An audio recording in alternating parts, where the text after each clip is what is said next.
guys, welcome back to News They Ain't Telling You. I hope you had a great mini spring break. We did. If I look a little exhausted, it's because we have a brand new 8-week-old puppy named Dolly. Yes, after the one and only Dolly Parton. So let's get into the quick news as usual. We've got a lot of it today. Senator Schumer has gotten approval from the Senate parliamentary to use the budget recon 2 times over, once more. Of course, that is what he used for the COVID bill, where so therefore you only need 51 votes instead of 60. So will he use it? No one knows, but he got it, and next step. Now, the bigger question is, can he even get the 50 votes? Manchin has come out and said he is not in favor of Biden's infrastructure bill, and he is not in favor of the corporate tax. He's willing to negotiate, but there's that. And then there's always Sinema, which you never know what's going to happen with her.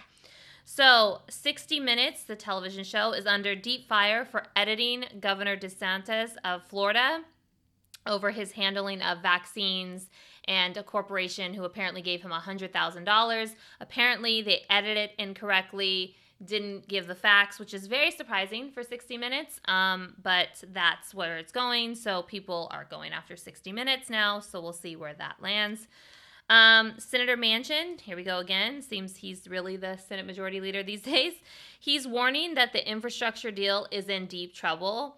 So if Manchin is saying infrastructure deal is in deep trouble, that means that there's a pretty good chance he's not going to vote for this infrastructure bill, which means we can't even get the 50 votes, just like I said 2 beats ago. So there we go. The police chief, as a witness in the George Floyd case, said that Chavins, I don't know how to say his name. I do this with people. I've said to you guys before. Actions were in no way, shape, or form proper policy. So that trial is continuing on another day. All sorts of witnesses have come forward and testified. So we'll see what happens. Hopefully justice prevails. The Arkansas governor miraculously vetoed a massively strict anti-trans bill. He vetoed it. It passed in his legislation, and he said nope. So, wow, shocking, Arkansas.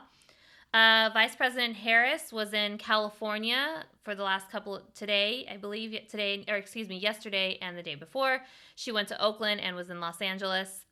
She was with Governor Gavin Newsom. They went to a water plant where they could see something about water and infrastructure. I don't really know. Really, the reason Vice President Harris was here was to help out Newsom, who is, of course, facing recall. So that's the truth there. Justice Thomas stated that the U.S. should regulate big tech. I wasn't even aware that Justice Thomas knew more than 10 words in his entire vocabulary, but apparently he does, because he now is deciding to come out against big tech, Facebook, Instagram, all of social media, Google, that sort of thing. So, all right. The GOP wants woke corporations to pay for what's happening in Georgia. Of course, what's happening in Georgia is the baseball all-star game is moving over to, they're about to announce Denver, and a couple of corporations have followed suit. So now the GOP has come back and basically said, oh, so you're going to leave Georgia, so we're going to boycott you. Trump, of course, has gotten himself involved. He said to boycott all the woke companies like Coca-Cola, Delta, UPS, there was a couple others. Mind you, he took a photo yesterday, and what is sitting on his desk on the photo is a Diet Coke. So I don't think that boycott went very far for him, but okay. And I have to wonder, when is the cancel culture going to end? It's sort of like everyone's boycotting everything now, and the people who hate cancel culture are now part of cancel culture, or were always a part of cancel culture. Go ask the chicks and Toby Keith and all that jazz and drama. So now we're just getting back and forth where everyone's canceling everyone, and I don't think that this is going to end well. It never works. Those type of things never work and never benefit. So we've got to come to an agreement. We have to come together, which, is that even possible anymore? Who knows? Los Angeles teachers will get child care stipend. So that's great, since they started officially back to school here in Los Angeles yesterday. So it's been a long, long time where kids have been at home. The Texas Rangers were the first MLB team to play to a completely sold out crowd, over 40,000 people yesterday, mostly maskless, of course, in Texas, where Abbott lifted all restrictions. So we'll see how that works out. The White House. This is so funny. The White House is thanking Mitch McConnell on his leadership with vaccines, because I had told you guys before that Mitch McConnell came out and said, if you're a Republican man, not a woman, a Republican man, you should go get your vaccine. I did it, blah, blah, blah. So the White House is thanking Mitch McConnell, and Mitch McConnell is saying, I'm still not going to make a deal with you on anything ever. So there's that. Senator Manchin has also, seems like I talk about him more than anything. Senator Manchin will not support the 28% tax hike, like I had said earlier. He is sort of going around saying he wants 25% corporate tax. So he'll probably end up at 26.5. I don't really know. Who knows? Like I've told you guys before, his wife now has a job in the White House, so maybe that will have some influence. I don't really know. The one thing I do want to say about Manchin, though, is everyone's always complaining about Manchin. I get it. Very frustrating. However, Schumer didn't do his job. I've said this a million times. Schumer did not do his job in 2020 because Manchin wouldn't have been a problem if we would have just won more seats in the Senate instead of praying for 50 seats with the vice president, which is what Schumer, in my opinion, did, and throwing $100 million to go against Lindsey Graham and $100 million to go against Mitch McConnell, and not spending a whole lot anywhere else where we had potential because Republicans were more vulnerable. We should have won more seats than we did.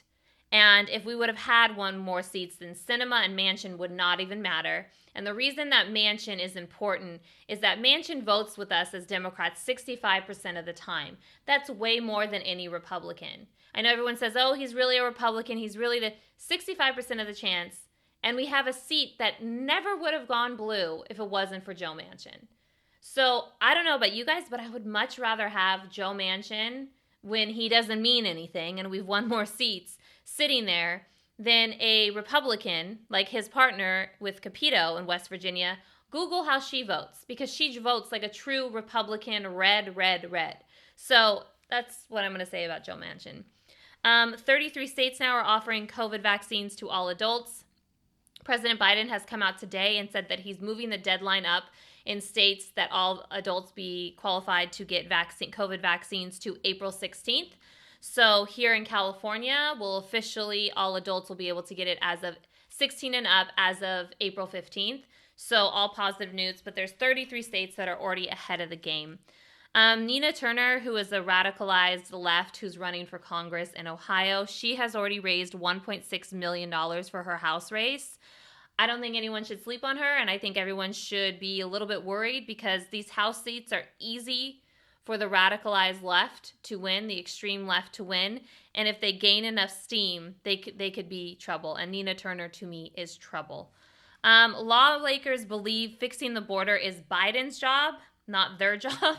So I don't know if that means that they don't want to even touch immigration. I don't quite know what that means, but I just thought, yeah, there is a responsibility factor there, but okay. 55% of the nation believes that Biden is not handling the border crisis well. That was an AP poll, which tends to be a little more liberal.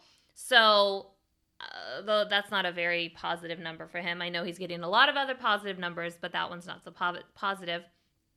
Senator Romney is pushing Biden to live up to his unity tag that he promised. So does anyone really care what Romney says? No.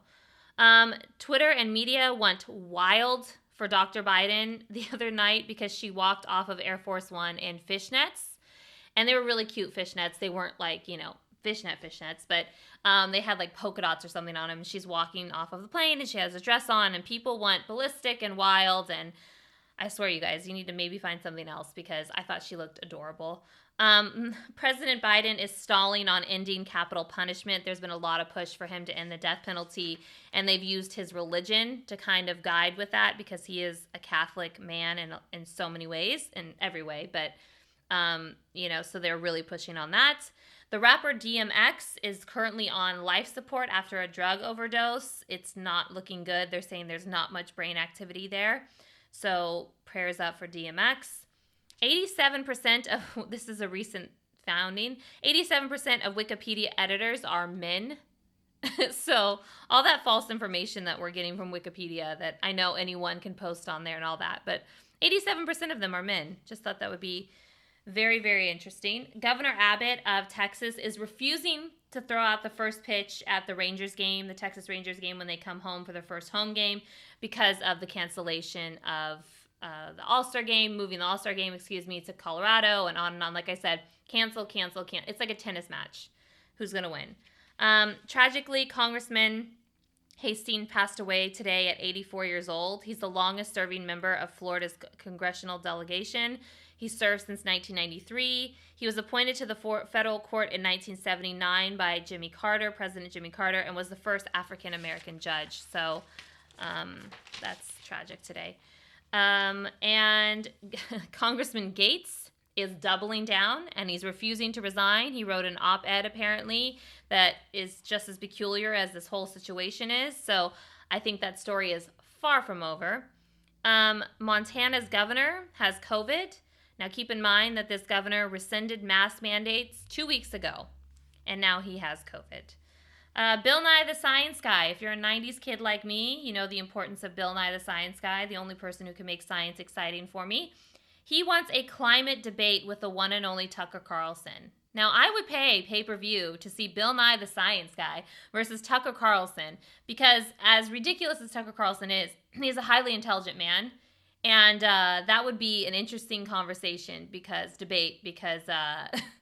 Tucker always loves to get people in corners and attack. And Bill Nye the Science Guy, you can't attack. That's for sure. He's an extremely smart guy. House Democrats are calling on Biden to limit military-grade gear to police. I'm guessing then they're thinking that could stop police brutality in some form. I don't know who the House Democrats are, so it could be 1, it could be 2, it could be 5, it could be 100. I have no idea. Hunter Biden's autobiography book has officially dropped, and critics are having a field day with it because he was very open and honest. Some say he's not being open and honest. I have no idea. But the one core thing that everyone can agree on is addiction run amok with this kid, and his decisions are fully based in addiction. Lawmakers are struggling deeply with Capitol security and where they go from here. Obviously, January 6th and the incident the other day with a car tragically taking the life of a Capitol police officer. The one great thing about the Capitol is that it's our building, just like the White House is our house. And the Capitol building, if you guys have not been to Washington, D.C., anyone can go in. There's also areas where you can't go in, but it's made for America to come in and see how government works, and to lose that breaks my heart. I'm very happy that I'm not in D.C. right now, because it would be really hard to not be able to just go to this place that I've been to so many times and just enjoy it. I think that that's tragedy, and I hope that we don't get to that point, but at the same time, everyone needs to be safe while they're in there. So January 6th changed it all. And last but not least, U.S. and Iran are expected to begin indirect nuclear talks in Vienna. We'll see how that goes. Iran is struggling deeply right now in terms of their economy, so they're close to being on their knees again. So now is the time to make a deal because they need money. So hopefully Blinken, who is the Secretary of State, can get in there and get this done. But let's go into a little something else. Okay, hate to break it to you guys, but 2022 is here. We are back in election season. It's happened. Midterms. And I'm saying specifically to every single Democrat, we tend to not show up in midterms. I don't know why, but we don't, and the other side always does. So how about we show up this time, because it's going to be very, very difficult. Schumer can't even get 50 votes, let alone 60. He's used budget recon 3 times over. So it begs the question of who really is in charge in the Senate. And I don't think that it's Chuck Schumer. And I don't think that Chuck Schumer is good enough to gain us enough seats and keep seats that are going to be vulnerable. Nevada's going to be vulnerable, our Senate seat. New Hampshire is vulnerable. Arizona is vulnerable. Georgia is vulnerable. And Arizona and Georgia, those 2 senators, Kelly and Warnock, have not been there long enough to make a lasting impression for people to just vote them right back in. Now, Nevada, she's been there since 2016. Same thing with Shaheen. New Hampshire knows her very well because she's a former governor of New Hampshire. But it is difficult, just in general, to keep the House and the Senate when you have the White House. It just is. Like Trump, he lost the House and he never got it back. Obama lost the whole shebang after 2 years, never got it back. Bill Clinton lost the whole shebang, got one side back, but never got it fully back. It's difficult. One, because America likes balance. They don't like one side controlling everything, no matter how great you're doing. And two, it's just difficult. I believe that Pelosi has done more than her part. The other day, it came out that she raised $8 million in one quarter, which is the most she's ever made in her entire career. I think that she is gearing up to step down and retire finally. And I think that Chuck Schumer is completely in over his head. We've learned from him being the majority leader very shortly that he's no Pelosi. First of all, he doesn't really count votes very well. He doesn't really know how to keep his caucus together. He hasn't really accomplished much. The timeline of overturning some of these big things that Trump put in, or simply passing pieces of legislation that Biden had promised on the campaign trail, are becoming farther and farther away. And something like DACA, which I feel like should have been done right away and become a law and passed, is way on the bottom of the bracket here. Or something like immigration reform, or anything. I understand we are in extremely partisan times, but if Pelosi was in the Senate, I think things would be a lot different. But she's not. And on top of Pelosi knowing how to count the vote and wrangle everyone together, she also is really good at fundraising, obviously, and keeping seats and flipping seats. And Schumer's not. He's just not. And that is a scary factor. Because let's say if we overturn the filibuster, which I have no idea if that's something that's going to happen, if that happens and Republicans gain control, they will take full advantage of that and they will use it to their advantage. And they could also do things like budget recon, which Schumer is now doing. To me, what budget recon means is you are not capable of getting this done, so you're going through the back door.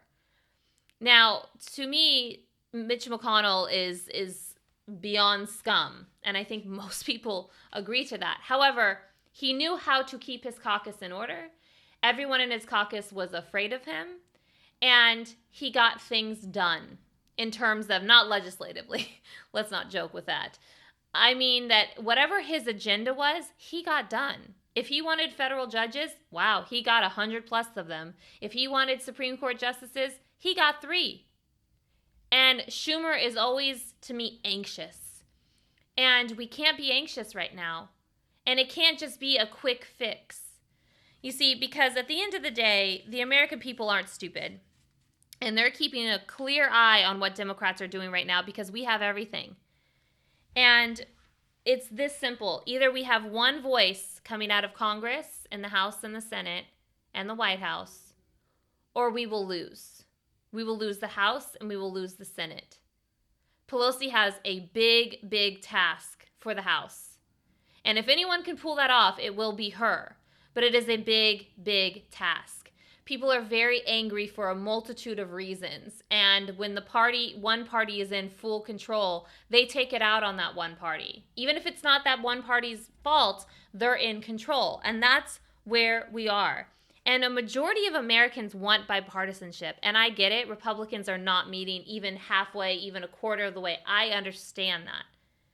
But I always think back to the 90s. And I think back to President Clinton and how he was getting impeached for a BJ. And Newt Gingrich used to come to the White House at 9 o'clock at night, who was in the process of impeaching the president. And they were able to legislate together. Now, that is solely, to me, Bill Clinton putting all of his personal feelings aside for the sake of the country and saying, let's figure this out. And the same thing with Newt Gingrich, whom I have no respect for, let me just say. But in that case, he put away for the benefit of his party, the benefit of looking like, this bipartisan leader, and the same thing for Clinton. So we have to get back to that place, or else we are going to lose. And to trust Chuck Schumer to get this to the finish line, again, you can't even trust Chuck Schumer to get 50 votes. I mean, I'm telling you, if Mitch McConnell was in this situation, they've had every piece of legislation that they'd want passed now, but with 51 votes, we're using Mike Pence as their 51st vote. 100%. And they have some crazy mansion type on the edge skews in the Republican Party as well, but he keeps them in line. No one's afraid of Chuck Schumer, and no one believes in Chuck Schumer. And now I'm really glad that everyone's like, oh, Amy Klobuchar should be our Senate Majority Leader. Yeah, I've been saying that for 2 years now, because you need a fighter as the Majority Leader. It's the most important job in Congress besides, obviously, Speaker of the House. Speaker of the House is way more important, but you know what I mean. So that's where we're at. Midterms are here, and we need to start seeing some real results. And if we lose everything, President Biden will be a lame duck president for 2 solid years. And winning back the White House in 2024 will be near impossible.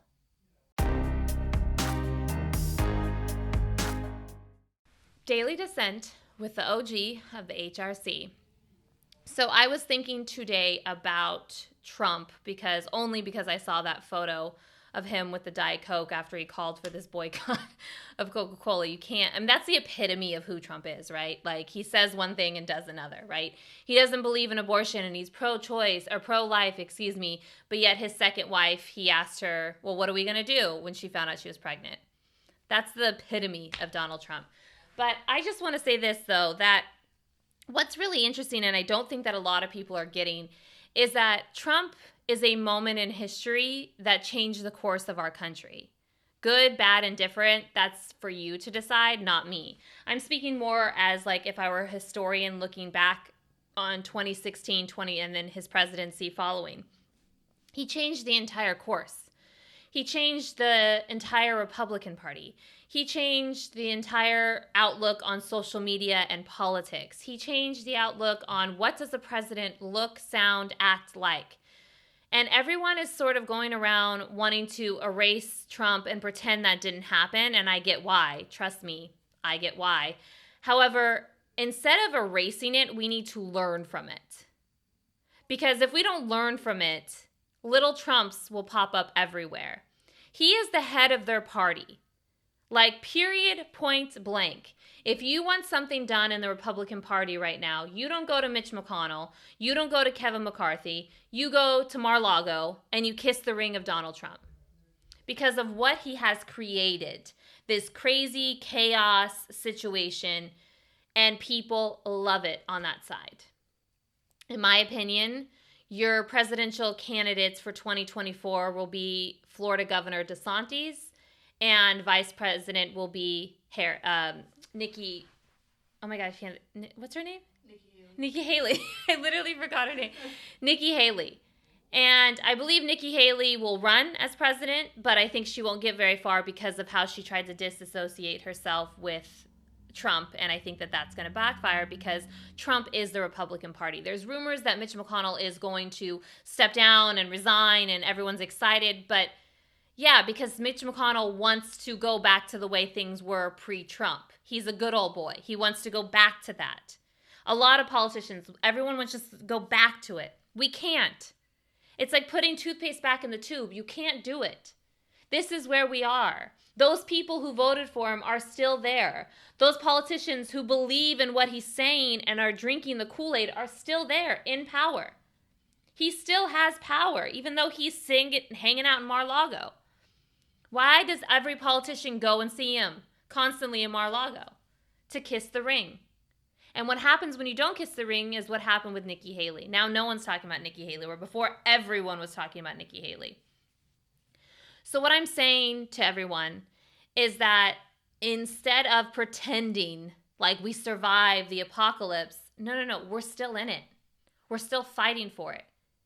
It doesn't matter that Biden got 80 plus million votes, and it doesn't matter. None of that matters. Because come 2022, when midterms hit, and if we aren't sharp with midterms, we will have nothing but the White House. And Trump and his crew will be ready to go for 2024. Trump won't run for president ever again, but he's always going to threaten to run for president again. He'll say, oh no, I was thinking about for the threats because it drives people crazy.